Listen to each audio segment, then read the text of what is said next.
There we go. All right, first time. Perfect. Once, just FYI, once this is stopped, your and the webinar's been turned off, it'll buffer for a minute and then it'll tell you where it saved this file on your Okay. computer. Okay. All right. So we pre-drill all of the steel brackets. We pre-drill all the LVLs. So when it comes time to set your dormer beams in place, that's already done for you. You don't have to figure out up, down, in, and out. You set the dormer beams into the steel brackets that we provided. Those brackets, incidentally, are pre-welded. You don't have to have anyone come out and weld. You don't have to have special inspections, as they're already pre-manufactured for you. This page that you see here, there are 4 LVLs to this point on this page that you had to cut on site. One rim board on each end, on each side. We send the rim boards long just in case you have a little bit of a foundational length discrepancy. We leave those a little bit long. And then same reason, the 2 LVLs that make up the dormer beam, we send those long just in case there happens to be a little bit of a layout error. Last thing we want is for one of those dormer beams to be 1.75 inches too narrow or too short, and then you've got to grab more of them. Because unfortunately, once those subfloor LVLs are in, those floor joists that make up the subfloor, once those are in and you're glued and nailed, you're not going to be moving those. So you just kind of have to live with the mistake, and that's not a big deal. It's really not. All right. You've got a couple of trusses that fall within the dormer section. These 3 to 4 trusses are the only ones that I recommend installing piece by piece. What I mean by that, let me go to here. Normally, I have you put the 5 foot strut in very, very last. In this case, I actually, on the 3 trusses that fall within the dormer, I actually have you install that first. That will be a kickstand, and you can mount the lower wall member to it. Pretend that this floor joist isn't here. You'll bolt the steel hardware on the side. That will create a beam pocket here. And then you grab the Simpson joist hanger that's in the hardware pack and you pull layout across the dormer beam and you nail your hanger on. Now you can slot your floor joist in place and then rinse and repeat that same process to do all of these. The stairwell hole is already pre-cut for you. You don't have to figure out anything or figure out where it goes. It's based upon the length of this floor joist that butts into the stairway header. So you basically copy the length of this floor joist onto the 2 sides, and that gives you the position of your header. And that header is pre-cut. So to your question about bracing, you'll notice no bracing on this frame. Now all of a sudden you've got too much bracing. You don't need 2 rows. You just need a single row of bracing on each side to pull layout. You definitely want to plumb up your gable end wall. Make sure that's exactly where you want it to be. The reason for the bracing is the next step is to put 2 rows of OSB on the outside. Once you get those 2 rows on, that completely locks the diaphragm together. It's as stout as it's ever going to be. And now you can run upstairs and you can roll your subfloor on the second level. Subfloor on the second level it goes down just like the main level, except you're not holding back by as far. You're only holding it back by the width of that rafter cut. So it's basically 14 inches or so. Um, One quick note. You'll notice on the main level, you've got a half row of plywood. Don't throw away the scrap because that scrap gets utilized upstairs.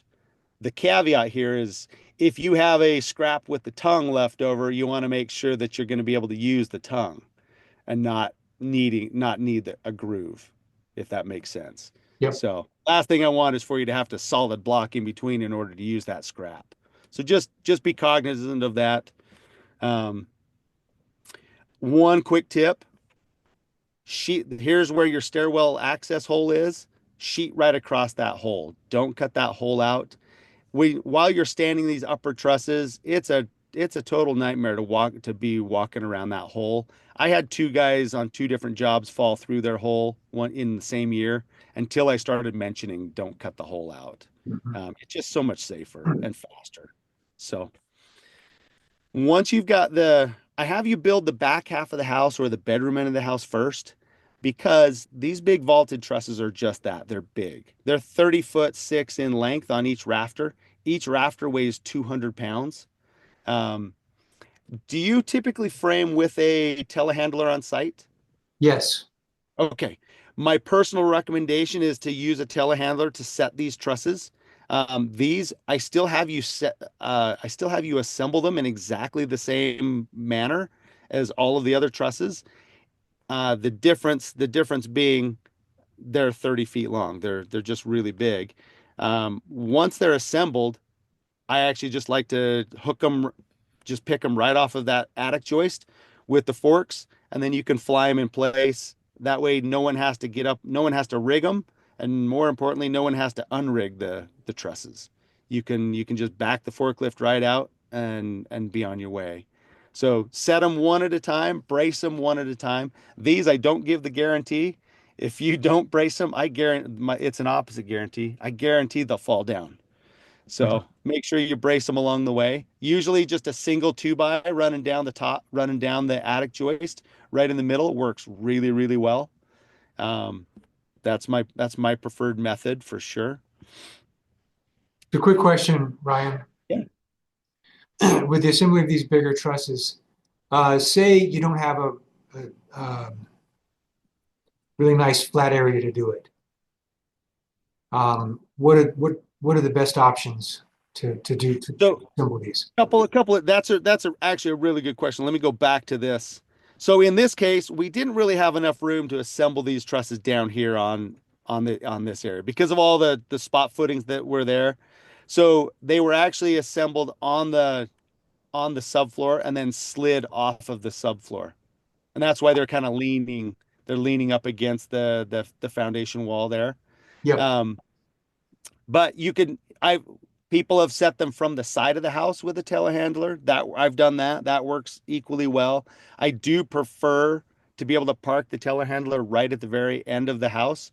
Ideally, the very, very best way is to assemble them right here with the point pointed right to the house. So you've got the big crow's foot pointing to the house. That way you can stack all of them on top of each other, and then you just pick the top one off and set it, and then just keep doing that, and you really don't even have to move the telehandler. Yeah. So, are you saying?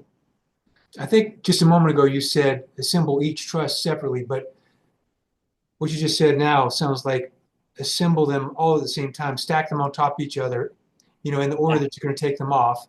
Yes. So we would assemble them all at the same time. Yep. Okay. Assemble them all at the same time and just stack them on top of each other, and then Yep. just pick one at a time and fly it into place. Okay. No, nothing wrong with assembling them one at a time and then setting it. It just however you want to do it, but I find it does work better to do all the assembly and then all the setting, Okay. kind of in groups. Okay, the very, very end or last truss. This truss is exactly the same as all of these trusses. However, there's one addition to it. I prefer to make that addition prior to setting the truss. Let me back up and show you this. So there is a giant glulam beam that gets laminated to the inside of that truss. Let me zoom way in. You'll notice that there's still an LVL floor joist that's used up top, and you'll notice the steel hardware coming out in between the LVL and the glulam beam. The glulam beam has been milled out on the backside so that all of the steel hardware will recess into that glulam beam. That glulam beam weighs 400 pounds all by itself. It's pretty robust. Its sole responsibility is to resist wind pressures that are exerted on that gable wall. It does not have any vertical loading properties to it. Its sole responsibility is to resist the wind in and out. Because of that, we don't have to have continuous framing lumber that's 27 feet long that goes from the peak all the way down to the subfloor to resist those same pressures. So with the glulam beam attached to the back side of that truss, now we can open up the gable end wall to whatever door and window configurations you guys want to do. Framing is not needed in short. If you want to do an 18.5 foot wide accordion door, that is all clear span space. You can do with that what you want. Okay. Same thing applies up top. None of the framing on that second level triangle is required for structural purposes. You can do whatever door and window configuration you want to do. All right. Once you get all of your big vaulted trusses set, you get that gable end truss set, you'll continue that sheathing all the way out. And then these trusses are completely locked in. At that point, you have no fears whatsoever that they're going to move anywhere. Let me back up. I forgot to mention, you do have some solid blocking that has to go in between the trusses. And then there's 2 pieces of Simpson CS16 strapping that goes across those. Every plant set is a little bit different depending on wind loads, but typically we see the solid blocking going back by 4 truss bays. And that's really just to tie that wind girt back into the roof system, so that in a really windy day, that gable end wall isn't tearing itself apart. So, upper trusses, I call them the uppercase A. You're going to be assembling all of these up on top of the subfloor and then tilting them up by hand. That really is the easiest method as far as I'm concerned. Though you can certainly do the same thing. You can assemble these on the ground and fly them into place. That works very, very well also. All of these rafters are identical, both right and left. There's no difference. The only thing that is different, the 2 rafters that are used on each gable end have a notch that's been milled out of the top so that this continuous outlooker bypasses through that notch. It happens quite frequently that people forget about the notch and they just assemble one of the trusses and they stick it in place. If that happens, do not disassemble it. Don't take it down. Just get a Sawzall out and cut your own notch. It's not worth reassembling and all that. And then you'll have a truss somewhere in this run that has a notch in it, which is no big deal. Doesn't affect the structural integrity of it. The only caveat, as you're assembling and standing these trusses on the second level, you're obviously going to run out of real estate, right? To be able to tilt them up into place. So before you run out of room, you do need to assemble and stand all of the remaining trusses, and then you back drag them into place one at a time. What do you mean by back dragging? So for example, in this frame, there's 1, 2, 3 more trusses that need to be set. So those trusses would all be pre-assembled and they would be all stacked up against this truss. So we'd have 3 trusses. Right. So you'd take the very last one and you'd back drag it across the subfloor and set it into the steel hardware and bolt it in place. Okay, Then I got grab the next one and back drag it into its location. Does that track? Yeah, that's good, Ryan. Yeah, perfect. I did lie a little bit when I said all of the rafters are identical. There is one rafter that is different from all of the other rafters, and that's the rafter that sits directly over top of the stairwell access hole. That guy has a bird's mouth on the bottom of it. There's only one per house, and it looks like this guy. Since all of these rafters come down and all of them sit on a floor joist. However, over the stairwell hole, it's the only one that does not sit on a floor joist. So it's got a big bird's mouth and it utilizes some angle iron hardware to secure it into place. And that bird's mouth is pre-cut? Pre-cut. Yep. It's all pre-cut. Holes are already drilled into it. These 2 plates, they're shrink wrapped together with the SDS screws shrink wrapped into them so that you don't have to go hunting for those screws. Okay. Brian, I have just a trivia question here for you. Yeah. There's not a ton online that I can see of like walkthroughs on these. How much clearance do we have on those staircases built into this plan? Should I be worried about banging my head? No, that is already handled for you in the code. You have to have a minimum clearance as far as code goes. So this stair is literally shoehorned into the structure based on modern day stair code. So no, unless you're 7 Not an issue anymore in modern buildings. Yeah, unless you're 7'5", you won't be hitting your head. Okay, wonderful. And that is, incidentally, the whole purpose of the dormer. Let me back up to this. The dormer is there solely to give us enough run out at the bottom to meet stair code. So let me go right to here. So stair always comes down from the middle of the house down and lands, and then we need that space at the door of the dormer in order to come down, make a comfortable turn, and then out. So that's the whole purpose of it. Okay. How much, that looks like how much of a landing area is there on a typical So plan?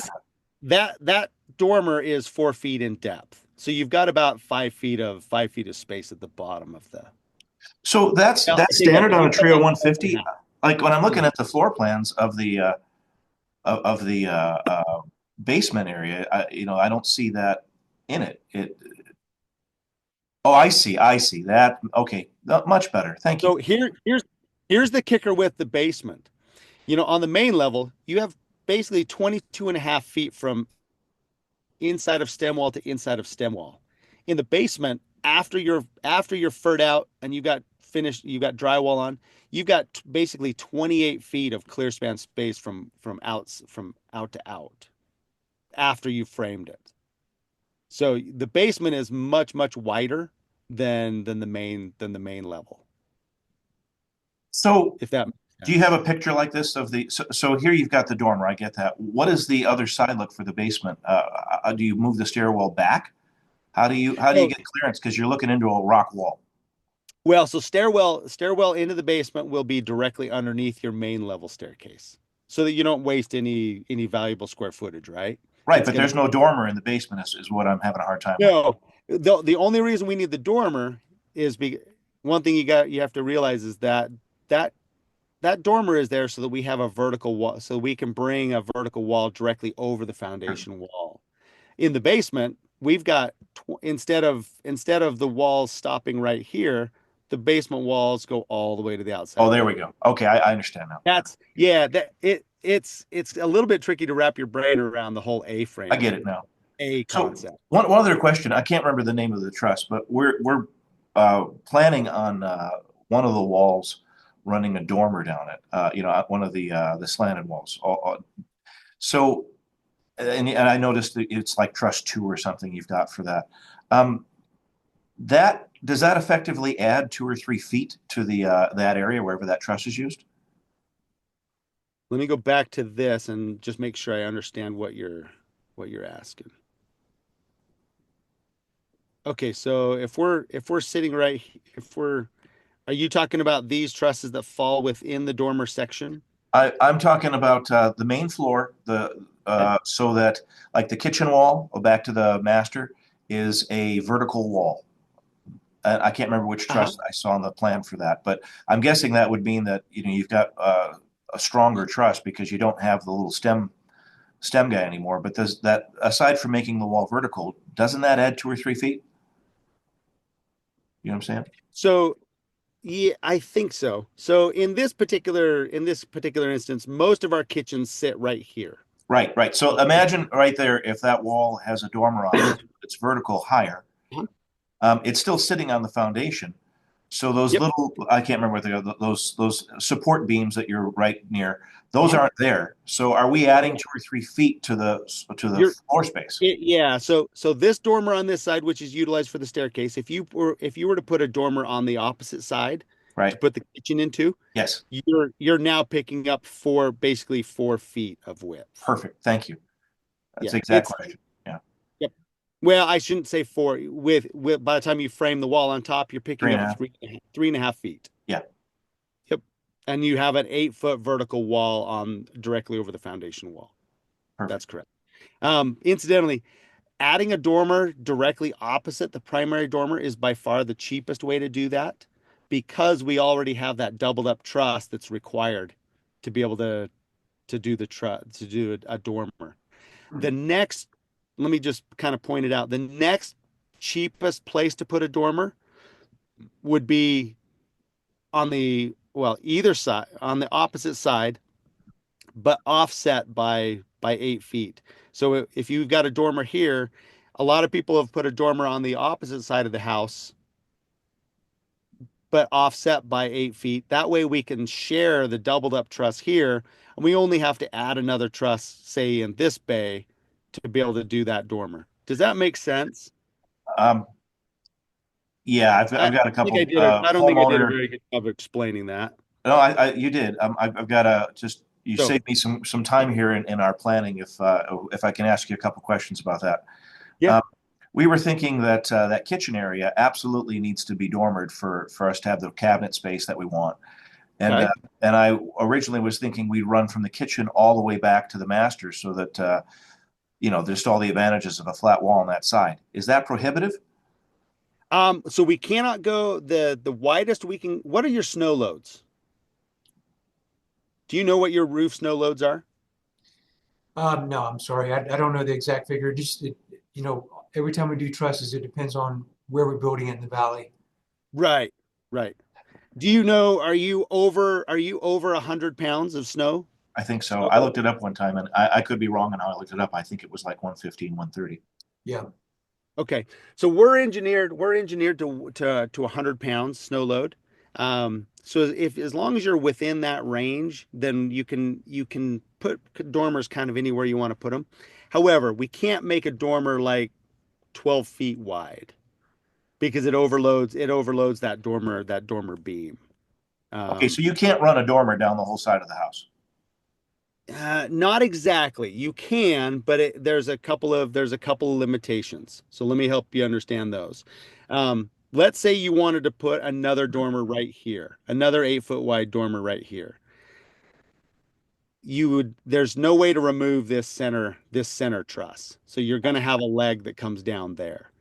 We actually highly discourage putting dormers side by side, and because what happens is this truss has to go. It has to be at least 3 members thick at that point, if not 4, depending on the loads, and that gets really difficult to assemble and stand. It really complicates the build. My personal recommendation, if you want, depending on how you want to utilize the dormer, obviously there's some discussion that can be had. My personal recommendation is you start another dormer right here and you go 8 feet across. And from the outside of the house, it looks like one continuous Oh, lost you. Lost your audio. dormer. There you From go. the inside of the house, yeah. Oh, did I lose audio? Now you're back. I think you did for a Okay. second.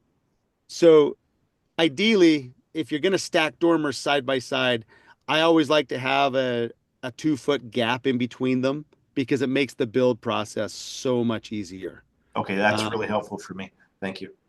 So depending on how you're planning on utilizing the space on the inside, let's talk about that, once you've got your red lines and we can try and figure out the best possible You way. just saved me from a bunch extra red lines. So, Yeah. Ideally, so on this, like, since this is the bedroom end of the house, we have a lot of people that will put a dormer over here and tuck the master bath into it. That's that's been exactly what we really, wanted to do. We just yeah. thought, hey, we'll just run it down from the kitchen back. And then it was like, well, gosh, if it's not hard, what if we run the whole wall? And there's these advantages. But yeah, you can, but no more than 12 max with two No feet more in than between. 10. No more than 10 max. And that's dependent upon your snow load. If you're at like 120, 115, 120, your maximum span is going to be 8 feet on the dormer. Okay. I can already tell you that. Hey, Ron, I'm going to step out real quick for just about a minute to find out what our snow loads are. Perfect. Okay. Nice computer. Good. Okay. Hey, Michael, do you have any let's talk customizations while he's gone. Talk what? Customizations Okay. that you want to see happen. Sounds like, are you going to do one master suite on the main level? Yes. Okay, with an ensuite bath. Yes. Okay. You Yeah, gonna we're do going to change it to a powder room to the side of that and then a master. And we just were thinking, gosh, it'd be great to have a nice square closet, nice square master. And we'll have to, I was trying to get that red line to you, but there were so many things we encountered, which I'm sure is Yeah. common. Oh, totally. So we're Quick question. Yeah. You're on the trio on our base plan trio 150 set. We have a laundry room that's basically it's going to be sits right. downstairs. We're going to move it downstairs and have a Perfect. laundry chute and a dumbwaiter. Okay, so powder room. Are you thinking maybe powder room in place of the laundry? Yes, but my wife and I are in discussion about that. We were originally thinking it'd be when you walk in, it's to the right of the kitchen and between the master. Okay. But it can be wherever. Yeah. Yeah. What I was thinking, if you were to utilize the laundry that we have already drawn in there, if you were to utilize that as your powder room, you could easily share this truss here and put another dormer on this side of the house Mhm. to put your master bath into. And Okay, that way you only have to add one more truss in order to make that happen, which would be cheaper. wonderful. So that's why I say that, depending on the configuration, there's definitely cheaper ways to add dormers than others. So Um, when we do the red line, I'm hoping we get to talk, whether it's just a conference call or a Zoom with the designer, because there's so much that um, I don't know about how to make yeah, these effective, and I don't want to say right, no, it's got to be this way, and it's 20,000 extra as opposed to right. making a slight change. Are they going to do No, there that? will be. So once you've done your red lines up, before the drafter actually starts on your plan set, you will have a 1 hour meeting with your account rep that we're going to assign to you and the drafter, and you'll kind of go through your red lines, and he can walk you through what's feasible, what's not. Obviously, when you turn your red lines into JAMA, she's going to let you know that's the primary reason she has you turn red lines in, is just to check And I'm feasibility. gonna put you on speakerphone real quick. Does this work within our system? Okay, wonderful. Okay. And then we can talk. Numbers. Hey, go ahead. Yeah, Ryan, Andy here. I have Tanner on the line with us. He's with Builder First in Missoula, and he said it is 100 pound snow load ground. Perfect. And he's with us if you have any questions for him. No, that's it. So we should be able to get you, if you want, you could probably do a 10-foot dormer Wonderful to know that. based Thank you. on based on that. Do they allow for roof slope angle reduction in the code? I'm sorry, is that question for Tanner? Yeah, yeah. Do Yeah, they one allow moment. for roof slope angle reduction in their code? Could you ask that one more time, please? Yeah. Hey, Tanner. Hey, within your code in Montana, do you allow for roof slope angle reduction on the roof design? As in, I guess I'm not really following what you mean by roof slope angle reduction. Yeah, so do you treat all roofs the same, like a sloped or a pitched roof, the same as a flat pitched roof? That would be more of a question for a structural engineer. We basically design based off the design criteria provided on our blueprints. Okay, I'm gonna guess that you do allow for roof slope angle reduction. For example, like the only people that don't is there's one little town in Idaho that we've run into that they treat an A-frame the exact same as a flat pitch roof. Oh, They that's they crazy. don't give any. It's asinine because the forces are completely different. Right. But that's Right, just right. okay. I think we can work with what you got. I'm Okay. pretty confident. Appreciate it. Thank you, Tanner. Yep, bye. Okay. So one thing, if you do go with a 10-foot wide dormer, you are going to have these brackets will be, instead of a double transfer beam, you'll have a tripled up transfer beam in that location if you go to a 10-foot. But aside from that, everything else should work out.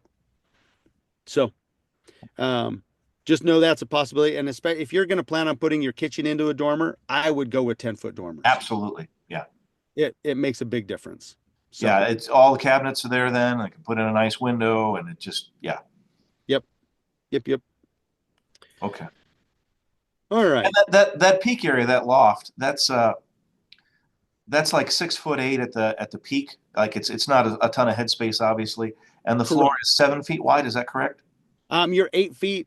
Let me get to that point. That measurement, right? You are 8 feet from corner to corner, basically. Okay. And then the height is what? Just a little over 8 feet. And then you're rough framing, you're 6'9" from Okay. subfloor to peak. Okay. Yeah, we're sacrificing that top peak window to have a cool room for the kids. Sure. Yeah. Oh, yeah. No, I That's would still off. pretty good. I always like having the window in the peak. you don't need subfloor, a hard lid on this area. There's plenty of room in the back of the house to do that. They don't need a 50-foot long bowling alley up there. Oh, no, I'm, no, we're not, we're gonna swap that and, let's say there's 3 kids split up in 2 rooms, and the girls will have a full peak on the other side with a nice window on that side. But we're going to give him a little gazer roof up there because I'm thinking there'll be plenty of light with 2 stories of windows. But we're a little on the edge of it. Your thoughts on that are So if I understand, in this back part of the bedroom, you're gonna have the ceiling go all the way up to the peak. Is that correct? right? And in the front of the house, where the living area is, we were going to cut off that top part and give that to my son actually with a nice window up there. Oh, so you are gonna put a hard lid over Yep. the great room. Yep. You're still gonna put a triangle window in Yep. there, but you're gonna have this closed off. Exactly. Okay, yeah, that totally works. Okay. Totally This works. is going to be loft space up here? Yeah, and what's weird is we'll have the plan right now is this is loft space accessible from this bedroom, which there's one here. Then there's bathrooms here, and there's another hard cap, and that's a reading nook for the girls. And then this is all the way up. Because they're going to share a bedroom there with a triangle window and 2 or 3 windows, so that they get the effect of the bigger up there because they're sharing a room. Hey, one thing you definitely want to put into your planning, if this is going to be finished out, I always recommend putting in a ventilating skylight.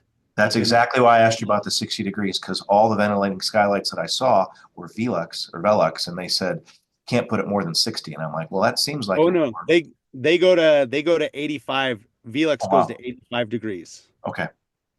Yeah, that was absolutely part of it because that's going to be the heat catcher for the house. Yes, and that just is what it is. Thermodynamics are what they Sure. are, rises, and frankly, that loft space is going to be way warmer in the wintertime than it is in the summertime. Yeah. Because you're producing heat on the inside of the house in the Sure. wintertime. And it It just seems like it'd be fun. Yeah. We have people do it all the time. Definitely So then put you in can pop the window and pop the deer in the backyard. yes. Throw a ventilating skylight in there so that he can vent that space. You may even want to consider doing an electrified version so that you can remotely open and close that. Including they also make one with a rain sensor. I actually put one in my last house, and it was very nice. It was a Velux, and I never Perfect. had an issue. You weren't home, and it would just close itself. Yep, exactly. Last thing you want is to have to crawl up there. Do those ventilated skylights? Can you actually open them more than 6 or 8 inches? Do they have that? Yeah, they open about 12 inches. Okay, there's enough. Yeah, it's a fair amount. I mean, it does have that tiller rod that pushes up. It's basically a piece of chain. But it's big enough that you could crawl out of that if you had to.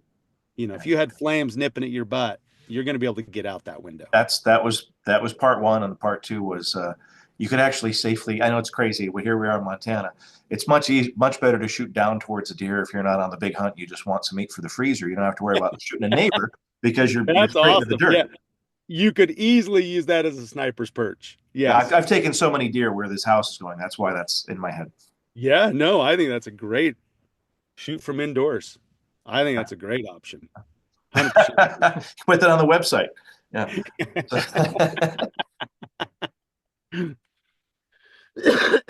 All right. We were kind of talking about the remainder of the trusses. All those trusses get set. Really nothing out of the norm. This gable end truss, same thing, like we talked about, has a notch for the outlooker to bypass through. Real quick, Ryan. Uh-huh. So we have that outlooker at the ridge. Are the gable end trusses lowered for outlookers all the way down for the soffit? They are not, and we'll get to that right now. So one thing you'll notice on this page, you'll notice how the sheathing sticks out by 2 feet. Yeah. Okay? Sheathing sticks out by 2 feet all the way down. Let me skip ahead. We'll come back to these stairs and stuff. Cantilever the sheathing out by 2 feet. You're basically going to cut it off from 2 feet of overhang down to basically 2.5 inches at the bottom. Barge rafter is a continuous 5.5 inch LVL that runs from peak all the way down to the bottom, and it actually bolts into the truss at the bottom. That way we don't have to have the ladder framed outlookers. Okay. This batwing prow is self-supporting. This ladder framing that you do see in here, that is to support that's to keep the barge rafter or the prow straight, but those are not continuous and they don't go into the truss. Okay. They just butt to it. Does that answer your question? It does. Okay, perfect. Obviously you guys sounds like you're planning on doing the straight stair, is that right? Yes. Okay. Stringer and ledger come pre-cut. It's all done in-house by us. And those stringers are Versalam? This one is, we moved away from Weyerhaeuser, so they are going to be LVL. Okay. Yep. Same thing. We send out LVL treads and risers. So just be aware, that's what your riser. It's a 2-stringer system. You don't have a 3rd stringer going down the middle, because it's more than stout enough. I guarantee this is probably the most stout wood stair you'll ever build. It's super overkill. There is one caveat though, Michael. Before the stairs get set, you need to know what the finished flooring thickness is going to be before the stair gets set, because we're basing it on the finished flooring on the main, on top of the treads, and upstairs being the same. But if you vary, you're going to have to make it a small adjustment top or bottom to account for those varied thicknesses. Okay. So basically, Ryan, say if you had 3/4 inch hardwood floors up on that loft, you would want to, it would be easy if we had, 3/4 inch treads with a bullnose on it going up the stairs, basically. But then Exactly. if you mix hardwoods upstairs, then you have carpet coming down, then you might have to do something a little bit different. Carpet typically has a finished thickness of 3/4 inch, so you'd be okay with that. Where you would run into problem is, let's say you did 1/4 inch thick LVP on the main level, Yeah. and then hardwood, 3/4 to 1 inch tread caps, and then carpet upstairs. You would need to adjust the bottom to account for that 1/2 inch differential in finished flooring. Yeah, and you just cut off the bottom of the stringer, basically. Exactly. Yep, exactly. It's really pretty simple. You don't have to cut off enough that it's gonna change anything. So you just got to know before you set. So that's more something we'd handle on site. Yeah. One other note: the stairs going down into the basement, we don't provide those because there's no way to account for that floor to floor height with concrete work. Just impossible. Okay. So you'll handle the stairs going from main level down to the basement. Okay. All right. I've got another question for you.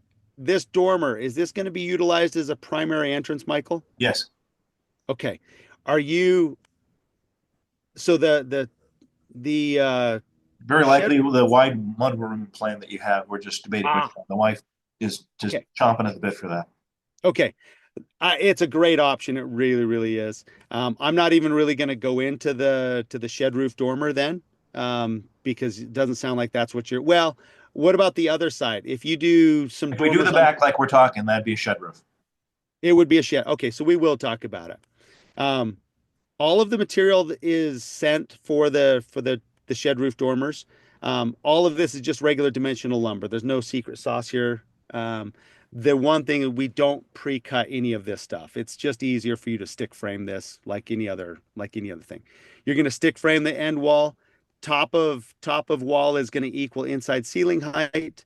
You're going to stick the rafters on top of it. We do pre-cut those rafters. They are cut exactly how you see them on the screen. You don't have to do anything with them. They nail on. We supply all the hardware for them. And then once you've got those on, then you're going to infill frame the rake wall that sits directly on top of the wall. Okay. One quick note, just lock this in the back of your brain. These two rake walls are actually built 5/8 of an inch inboard from this truss. So they kind of cantilever inside on that roof deck by 5/8. The reason for that is you'll want to laminate some 5/8 onto these trusses. That way the 5/8 is a shim so that you don't have issues with the bolts and the steel hardware when it comes time for finish work. Okay. Drywall, shiplap, whatever. So if you inset those rake walls, that allows you to not have to fur out the rake wall as well. Okay. So lots of ways to skin that cat.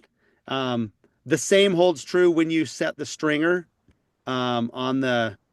If this has been furred out, you'll want to set your ledger and your stringer by 5/8 inboard as well. You'll want to shim that out because most people have a continuous wall up the side of that dormer because they've got a bathroom or something like that on the other side of that wall. So, but that's something we can absolutely talk about down the road. Those are just little minor details Right. that we usually go over. And as far as talking further down the road, Ryan, are you available by phone, if I run into something that I have a question about? No, when we ship, you're on your own. We Yeah. have zero text. No, I'm just kidding. But I can reach you pretty easy. Yeah, you will have my direct phone number. Okay. I hate nothing more than when somebody spends a bunch of time looking in the plan set to try and figure something out when I can answer it in 2 minutes. Yep. So these kits are not complex, but dang, they are unique. You will have some questions. I expect it. I really wonder and worry about when I don't get a call from anybody on a build. Right. I really wonder how it turned out, to be very honest. So, let's see. Shed roof goes on. Sheathing is 5/8 OSB on the roof, 7/16 on all vertical walls. So if we are supplying your sheet goods, that's the stuff we'll be supplying. If you're going to supply your own sheet goods, that's what we recommend. 5/8 on the roof, 7/16, and 1.125". Okay. Did you resolve your question regarding encapsulated or ventilated for the roof? I've got a list of questions. Okay. Ryan's covering a lot of them as he's going along, but if we didn't get to that, Okay. Sorry. These gable end walls, like we kind of talked about already, the infill framing for those is per plan set. They're non-load bearing. So the framing is really just to support the door and window openings. So you're free to do whatever you want as far as doors and windows go. Okay. 7/16 on those. I actually recommend that you infill frame and sheathe the outside wall before you put in this ladder framing. That way you don't have to cut around all of your ladder framing with your 7/16. right. So, and that's about all we cover in this. From this point forward, you're going to move inside. You're going to do your interior build out, get your sparkies and your plumbers in there, let them do their things, and then insulate. I imagine you've got some questions about the insulation on the roof. I do, yeah. Go for it. Yes, so I'm wondering, do we do a vented or a non-vented approach to insulation? So it's treated as a non-vented cathedral ceiling. Yeah, Because part of the reason for that is because there is no eave line, so there's no good place to get venting up through, and Right. you lose that 1-inch airspace, which you kind of need for your insulation. Do you know what you're going to be required for R value in the roof? we don't get inspected in this county Oh, for building, but what I usually do in a non-vented situation is we do a hot roof, which is we'll blow 3.5 inches worth of foam up against the underside of the Okay. sheathing, and then we'll fill the rest with fiberglass. yep, with blown glass or bats. Right. Either one. Yeah, either one. But by doing the 3.5-inch foam, we can do whatever we want to on the inside, so we don't Right. have any moisture problems. Yeah, no vapor barrier on the inside, correct? Yeah, that's right. Correct. Perfect. Yeah, I can't tell you how many people have screwed that up because code says they have to do a vapor barrier, and man, they just created a diaper and now they got mold issues galore. You Yeah. know, So it's just, so basically, what we do is, are you in agreement with me that we use foam 3.5 inches of foam up against the bottom side of the plywood so that we don't have a moisture problem, and then just blow in fiberglass in the rest of the cavity with netting, and then we just sheet right over it. Yep, that's exactly that's a great way to go. There's only one better way to go than that, and that's to put your 3.5 inches on the roof deck outside. But the cost to do that is wicked high. So the only advantage in that is you eliminate some of your thermal bridging, Right. by putting the outboard polyiso on the roof deck. But that's by far the easiest method, and the safe method is the way you explained it. Does that typically end up on an R value? The 3.5 inches. of foam? So yeah, so you're going to get just in the cavity space with loose fill insulation, you can get an R42, but you're going to get on order of, well, 7. You're going to get an R21 just out of your spray foam. Yeah, So yeah, you're probably going to be an R55, something in Yeah. that range. yeah. How deep are those rafters? 12-inch, 11 and 7/8. Yeah, Wow. So you're going to be able to heat this thing with a candle. That would be nice. And I assume you get down in temps pretty good at night, even in the summertime. Is that right? Yeah. Yeah. If you ventilate here. this well, and you can open up a bunch of windows in the winter, in the summertime, and cool the place off during the night, and then lock it all down when the sun comes up. That is the preferred method before we have to start cranking on the air conditioners. Yeah. Honestly, I don't know that you would. How hot do you guys get in the summertime during the day? That's typically what, 90s, low 90s. Occasionally it'll hit 100, but not that often. Okay, so you might need a little bit of AC every once in a while, but depending on what temp you can get it down to during the daytime or during the nighttime, you very well might not have Are these to run. typically HVAC with mini splits or something else? Yes and no. It really depends on fuel source and climate. Fuel, if people have, if they have natural gas, then that's a great option because cost of operation.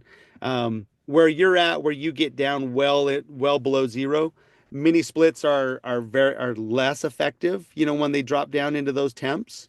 So you're kind of pretty much resorting to resistance heating, because the heat pump just doesn't function very effectively below zero.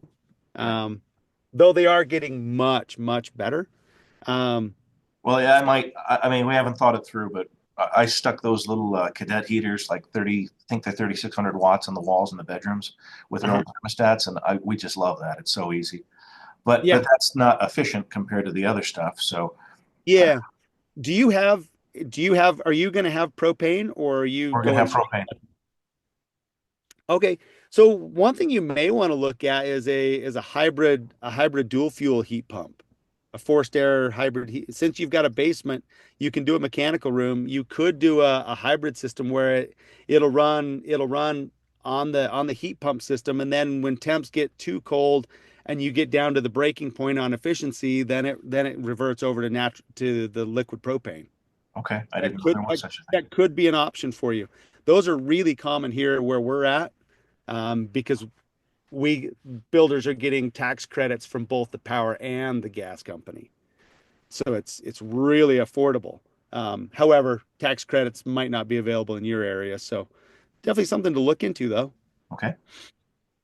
Well, you for sure wouldn't get tax credits from the LP, since you're not on natural gas, but No. you might get some credits on your electric. So if you go that route. But little wall heaters too, those can be very, very effective. Are you going to do a wood burner?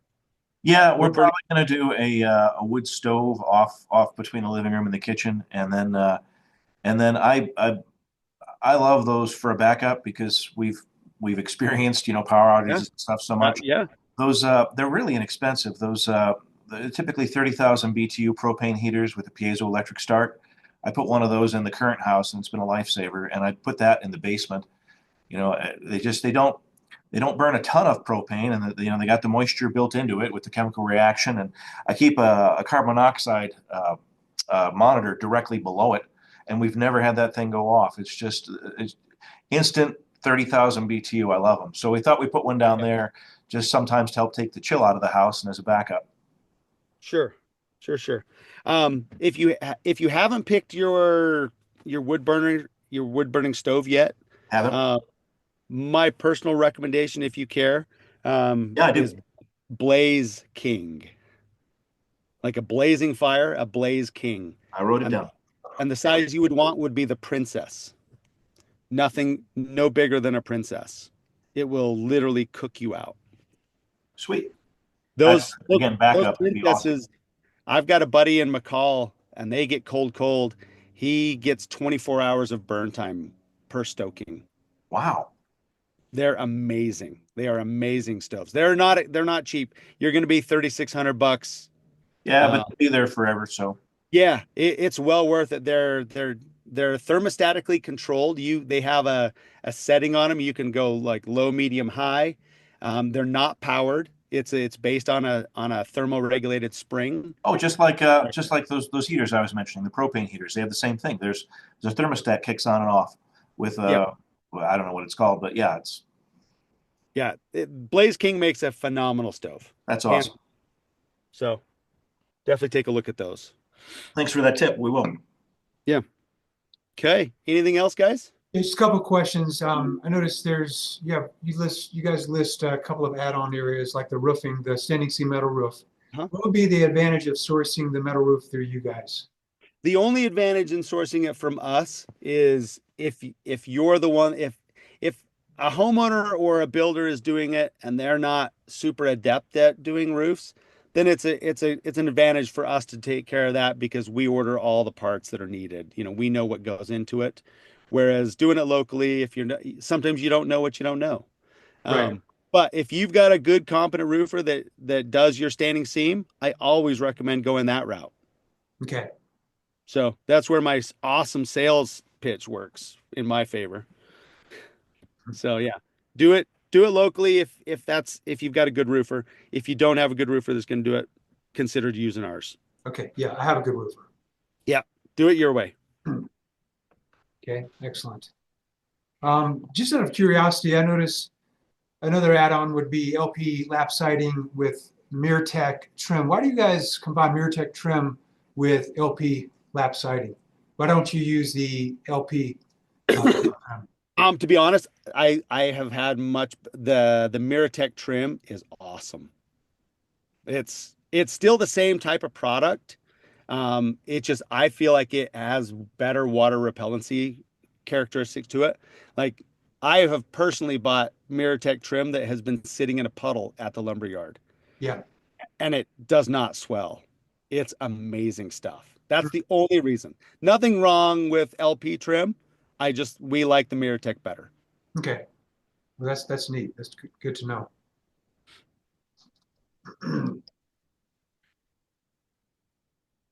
Well, I can see why you highly recommended the Zoom call. This has been really informative. I hope so. We really try and take some of the guesswork out and help everybody get on the same page. Hopefully it's worth it to you guys.